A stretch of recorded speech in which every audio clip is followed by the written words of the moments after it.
জামাতের আমির, দেখতে দেখা যায় আল্লাহর সুফি সাদির মতো, দাড়িটারি দেখলে দেখা যায় আমার দাদার মতো বয়স, কিন্তু উনি আমার 5 বছরের ছোট বয়স, কমপক্ষে 5 বছরের ছোট জামাতের আমির। আমি ওনাকে রেসপেক্ট করি যে সুন্দর করে কথা বলে, কিন্তু তার কথা এবং কাজের মধ্যে আমি কোনো ধরনের মিল এখন আর দেখতে পাচ্ছি না। ওই হারামজাদা রাজাকারের বাচ্চা, আলবদরের বাচ্চা, ওই আর বকাটা দিলাম না, রাজাকারের বাচ্চা। আর তুই কইছস যে এখনো তওবা করলে আল্লাহ মাফ করতে পারে, কিন্তু আপনাদের এই কুকর্ম কোনোদিন মন থেকে যাবে না। আপনারা যে কুকর্ম আমাদের সাথে করতেছেন, আমার মতো একজন মুক্তিযোদ্ধার সাথে করতেছেন, এবং আমি দেখবো, আল্লাহর রহমতে বললাম, আল্লাহকে উপরে রেখে বললাম, দেখবো এই দেশে আপনারা কি করে ফেলেন ইলেকশন করিয়া। দেখবো যদি বিচার না করেন আমির সাহেব জনাব ডাক্তার শফিকুর রহমান, যদি বিচার না করেন সাধারণ সম্পাদক বা জনাব পড়ুয়ার সাহেব, গোলাম পড়ুয়ার সাহেব, এইসব যদি বন্ধ না করেন, রাজনীতি আপনারা কোথা থেকে কিভাবে করবেন জানি না, কিন্তু আমি দেখব নির্বাচনে এই ফজলুর রহমান যদি বেঁচে থাকে আপনারা কত ভোট পান। আমি মানুষের কাছে বিচার দেব যে জামাত যে ইসলাম বলে এটা আসল ইসলাম না, এটা হলো নুরুল ইসলাম। ওই যে নুরুল ইসলাম সূরা কুয়ার মধ্যে পড়িয়া যখন মরে যাইব, সে চিৎকার করতে ছিল যে পালাইছিল, মানুষ মেরে ফেলবো, কিন্তু যখন মরে জায়গা তখন চিৎকার করতেছে ইসলাম গেল, ইসলাম গেল, কূপের মধ্যে পড়িয়া মানুষ দৌড়ায় গিয়ে তুলছে ইসলাম গেল, কি ইসলাম? পরে দেখে নুরুল ইসলাম। এই যে নুরুল ইসলাম ছোড়ার ইসলাম করেন আপনারা, মানুষকে বকাবকি করেন, ছেলে পেলে, নিজের ছেলে পেলে অন্যরে আপনার চেয়ে বেশি বয়সের মানুষকে বাজে গালাগালি করান। আমি কিন্তু এটা বাংলাদেশের 18 কোটি মানুষের কাছে বিচার দিলাম। আমি ফজলুর রহমান যদি খারাপ হয়ে থাকে আপনারা আমাকে ফাঁসিতে ঝুলাইয়া দেন, আমি একজন মুক্তিযোদ্ধা। মুক্তিযুদ্ধ যদি খারাপ হয়ে থাকে, ওই যে জামাতের পত্রিকায়, শিবিরের পত্রিকায় লেখলো যে মুক্তিযুদ্ধ, কি লেখছে যে মুসলমানরা ভুল করে একটি রাজনৈতিক দল তার অন্যায় আকাঙ্ক্ষা পরিপূর্ণ করার জন্য বা অন্যায় আকাঙ্ক্ষাকে বাস্তবায়ন করার জন্য একটা দেশকে অন্ধকারের দিকে নিয়ে যাচ্ছে। এবং দলটার নাম আমি বলি, দলটার নাম হলো জামাত ইসলাম। আমি লক্ষ্য করলাম 5ই আগস্টের পর থেকে জামাত ইসলামের কর্মকাণ্ডে তারা সমস্ত বাংলাদেশ দখল করার চেষ্টা করলো। এমনকি সেনাবাহিনীর প্রধান শেখ হাসিনা উড়াল দেওয়ার পরেই যে নামগুলো বললেন, প্রথম নামটা বললো জামাত ইসলামের, তারপরে বললো বিএনপি, এবং এর মধ্যে দিয়ে জামাত ইসলাম উচ্চাকাঙ্ক্ষী হয়ে উঠলো। হয়তো বা আরো কিছু থাকতে পারে, যে ইউনূস সাহেব বলছে জাতিসংঘে কি মিটিকুলাস কি প্ল্যান প্রোগ্রাম, সেই প্ল্যান প্রোগ্রাম তাদের আগে থেকেই থাকতে পারে। কিন্তু জামাত ইসলাম একটা বাংলাদেশের মতো একটা দেশের রাষ্ট্র ক্ষমতায় যাবে, যাক, যদি তারা ভোটে পারে যাক, কিন্তু তারাও জানে ভোটে তারা পারবে না। আমি চ্যালেঞ্জ করে বলেছি, জামাত ইসলামের মতো একটা দল তারা ভোট করে যদি 10% ভোট পায়, যেটা জীবনে কোনোদিন পায় নাই, আর যদি 20টা পার্লামেন্ট সিট পায়, আমি তাদেরকে একদম স্যালুট দেব। কিন্তু তারা আশা করতেছে যে তারা 200 সিট পাবে এবং বাংলাদেশের সমস্ত সংবিধান পরিবর্তন করবে। এই যে দুরাশাকে বাস্তবায়ন করার জন্য তারা তাদের এক সময় যাদের ডানার নিচে আশ্রয় নিয়েছিল, যারা তাদেরকে শেল্টার দিয়ে জীবন রক্ষা করেছিল, সেই বিএনপি কে পর্যন্ত তারা এখন গিলে খেতে চাচ্ছে, আমার কাছে মনে হয়েছে, এবং এটা আগামী দিনে আরো প্রমাণ হবে। এই যে দুরাশা, দুরাকাঙ্ক্ষা বাস্তবায়ন করার জন্য কুটিল এবং জটিল পথে খেলা, সেই খেলাটা জামাত খেলছে পিছন থেকে। যারা ক্ষমতায় আছে, ছাত্র আন্দোলন যারা করছিল 158 জন, তার মধ্যে ওই যে বলছিল যে 152 জন হলো ছাত্র শিবিরের ছেলে, যেটা 22 জন, আমরা এটা বিশ্বাস করি। কিন্তু পরবর্তী সময় 31শে ডিসেম্বর বৈষম্য বিরোধী ছাত্র আন্দোলনের নেতা সারিজিস আলম বলে দিল যে এই আন্দোলনের ভ্যানগার্ড ছিল ছাত্র শিবির। তখন আমাদের বিশ্বাসের প্রশ্ন আসেন, এটাই বাস্তব ছিল। 2 হলো যখন ইউনূস সাহেব 5, 6, 7 3 দিন কোন সরকার ছিল না, 8 তারিখে রাত্রে যখন ইউনূস সাহেব শপথ পাঠ করলেন, আমরা সবাই খুশি হয়েছিলাম যে বাংলাদেশের একজন শ্রেষ্ঠ সন্তান বোধহয় বাংলাদেশে একটা সঠিক পথে নিয়ে যেতে পারবে। কিন্তু আমরা তাও লক্ষ্য করলাম এইখানে জামাতের কালো হাত আছে তার উপর। আমি খুব স্পষ্ট বলছি, আমি কালকে গুলি খেয়ে মরতে পারি, কালকে আমাকে মেরে ফেলতে পারে, কিন্তু কথাগুলো আমি বলে গেলাম। আমার 77 বছর বয়স হয়েছে, আমার বাঁচবার কোনো আশা নাই।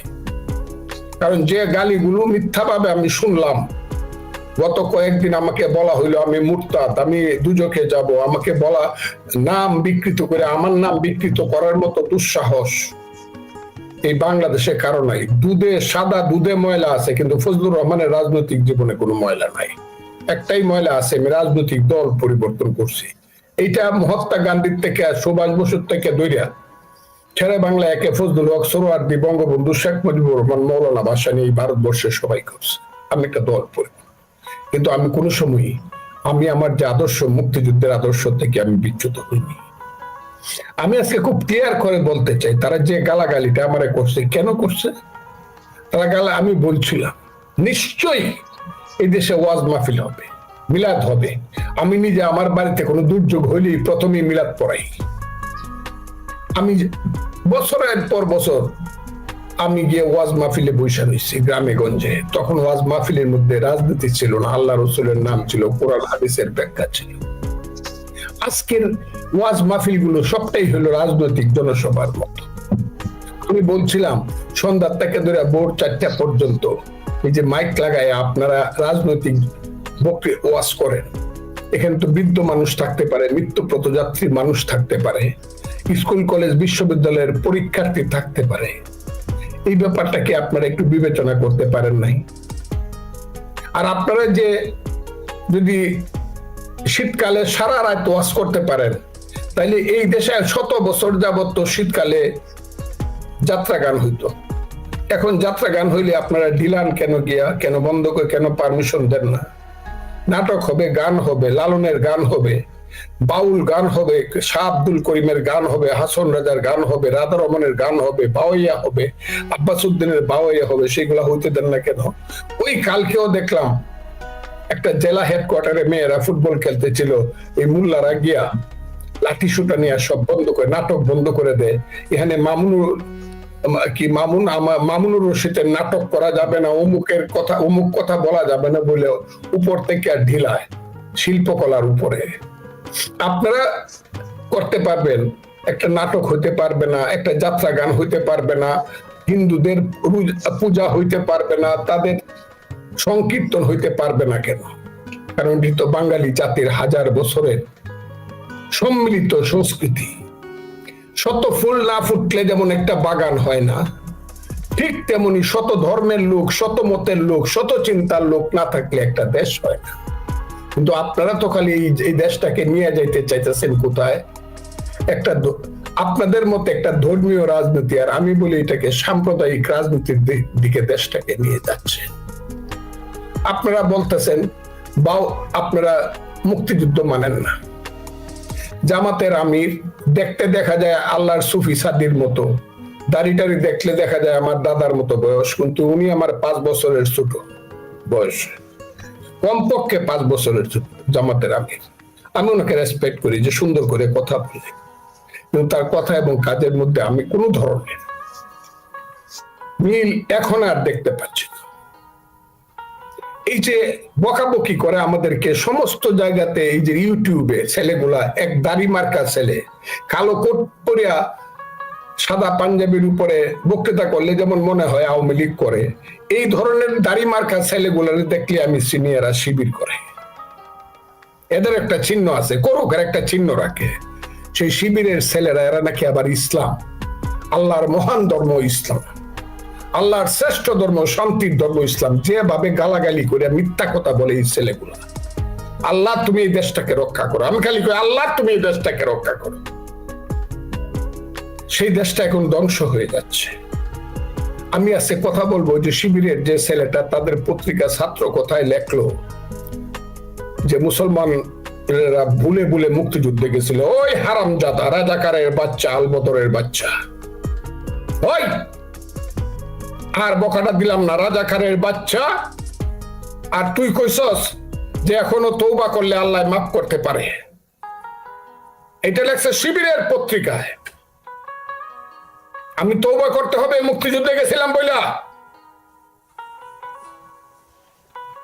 এইসব রাজাকারের বাচ্চাদেরকে প্রশ্রয় দেয় কারা? জামাতে ইসলাম। এরা টেস্ট করে দেখতেছে এই দেশে শক্তি দিয়া ৭১ সনের মুক্তিযুদ্ধের প্রতিশোধ নেওয়া যায় কিনা। আমি জানি না আমার দল বিএনপি কতটুকু বুঝবে, আমি জানি না। আমার দল বিএনপি যদি বুঝতে না পারে তাদের বনি সদরের অবস্থা হবে কিনা, ইরানের বনি সদরের অবস্থা হবে কিনা, তাদেরকে দেশত্যাগ করতে হবে কিনা, অথবা মুখ লুকায়ে বাঁচতে হবে কিনা সাম্প্রদায়িক শক্তির দেশে, তালিবানদের দেশে, আয়াতুল্লাহ খুমেনিদের দেশে। জানি না বিএনপি বুঝবে কিনা, তবে আমার যেন মনে হয় বিএনপির চক্ষু খুলতেছে। আমি কথাটা খুব ক্লিয়ারলি বললাম, আমার অন্তর পুড়ে যাচ্ছে। প্রত্যেক দিন বিএনপি কে এই মাইক ধরে ধরে ইউটিউবে গালাগালি করে এই জামাতের ছেলেগুলা সবাই। আর কি করে? দুই একটা ছেলে আছে একটু মলম লাগায় দেয়। কি? তারেক রহমান সাহেব খুব ভালো, তারেক রহমান সাহেব বিএনপি কে সামলাইতে পারতেছে না।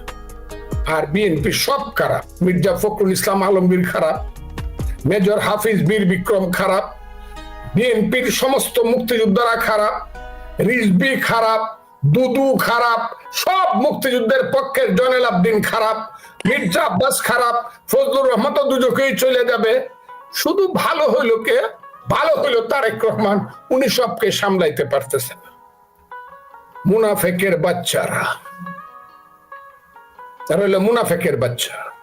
এত যদি বাপের বেটা হও, এখন তো সেক্রেটারিয়েট দখল করে রাখছো তোমরা। আমি আজকে বলবো, আমি সব খবর নিছি, আজকে আগেই নিছি। সেক্রেটারিয়েটের প্রত্যেকটা উপদেষ্টার অফিসে, সেক্রেটারির অফিসে, এডিশনাল সেক্রেটারির অফিসে তারাই আমাদেরকে বলে ঘেরাও করে বসে আছে শিবিরের ছেলেরা অথবা জামাতের যুবক ছেলেরা। সব কাজ তারা করে, উপদেষ্টাদেরকে দিয়ে শুধু দস্তখত দেওয়া হয়। বড় অ্যালার্মিং বাংলাদেশের জন্য।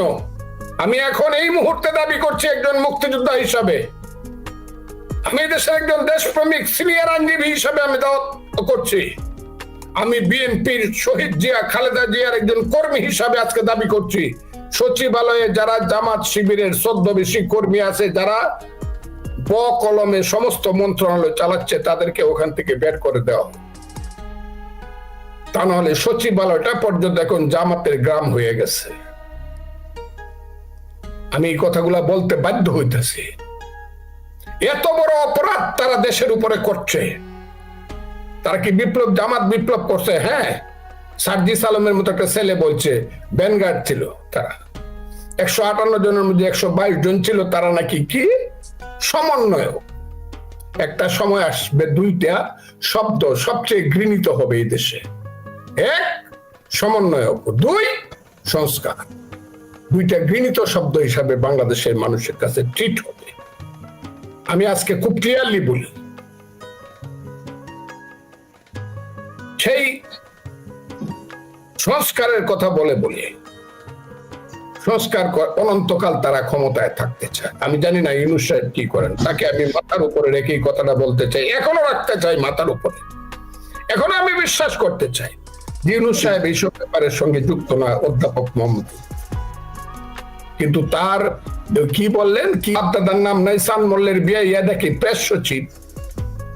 ওই যদি রাজনীতি করতে হয় চাকরি ছেড়ে দিয়ে রাজনীতি করেন, বাপের বেটা হইলে। আর তা না হইলে আমরা বলবো ইউনূস সাহেবকে ছোট করা হচ্ছে না, শুধু ইউনূস সাহেব যে তাকে সেক করতেছে না চাকরি থেকে, তাহলে ইউনূস সাহেব এটার উপরে তার কথায় চলে, উনি চাকরের কথায় চলে, ওই যে চাকরের কথায় চলে। আমি তাই আজকে আপনাদেরকে আমি আজকে খুব একটু হয়ে গেছি, আমার নামে কত কথা লেখা হচ্ছে। আমি আপনাদেরকে বলি, আমার এলাকাতে সামান্য ধরনের, এটাই এগুলোর কি বলবো, কত আমি এই কথা কোয়ার ফলে এই জামাতের চক্রান্তে আমার এলাকাতে কত কথা আমি ধর্মের বিরুদ্ধে গেছি গা, ইসলাম আমি মানি না, ফজলুর রহমান কাফেরের দলে চলে গেছে, মুরতাদের দলে, এইসব লেখালেখি করাইতেছে। আমি জামাতকে বললাম এইগুলা যদি আপনারা বন্ধ না করেন, আপনারা 1000 বার বিএনপির সাথে ঐক্য করতে পারেন, কিন্তু আপনাদের এই কুকর্ম কোনোদিন মন থেকে যাবে না।